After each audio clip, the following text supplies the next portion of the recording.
The hill that crippled an empire. This is the town of Potosi in modern Bolivia, and in the background we have Cerro Rico, which literally translates as the rich hill. This is a story of avarice and greed, even karma, because not only did this hill help to create the Spanish Empire, it also helped to bring it to its knees. After defeating the Incan Emperor Atahualpa at Cacamarca, Spanish conquistadors underwent a murderous campaign throughout South America, ultimately leading them to Cerro Rico, where they discovered silver in 1545 completely by accident. In the time immediately after the discovery, the mountain became known as the mountain that eats men because of the thousands of indigenous workers who lost their lives in treacherous tunnels and shafts, forced by the Spanish in conditions that can only be considered tantamount to genocide.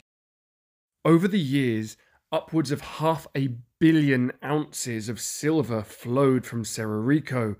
But despite the enormous wealth that flowed from Cerro Rico, the Spanish Empire was unable to sustain its grip on power. Why? Because the overmining of silver from the mountain ultimately proved to be its undoing. At first, the massive influx of silver from Cerro Rico was a boon to the Spanish economy.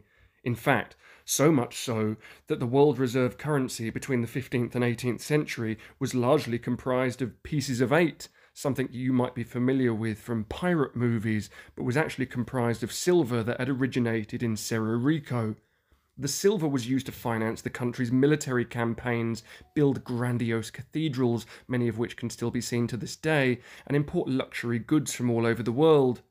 But over time, this flood of silver had unintended consequences. Firstly, this massive influx of silver led to absolutely insane levels of inflation. As the supply of silver grew, the value of each individual coin decreased, largely because there was too much of it. It became valueless. This made it harder for the Spanish government to pay its soldiers, support its colonies, and even maintain its own infrastructure. Secondly, this influx of silver had global consequences. As the Spanish began to import more luxury goods from China, India, and other parts of the world, they found themselves with a massive trade deficit. They were exporting silver to pay for goods that they couldn't produce themselves. This meant that their wealth was slowly flowing out of the country rather than being reinvested in the country. Finally, the overmining of Cerro Rico had a devastating impact on the people who worked in the mines themselves.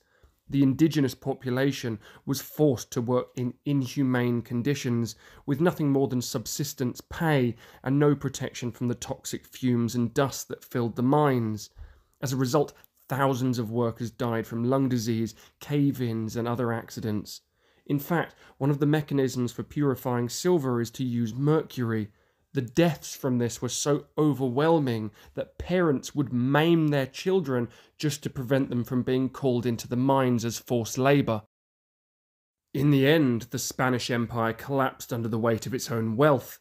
The overmining of Cerro Rico had created an unsustainable economic system that ultimately proved to be the empire's undoing. It's a cautionary tale that we can still learn from today as we grapple with the challenges of global economic inequality, environmental degradation, social injustice, and inflation.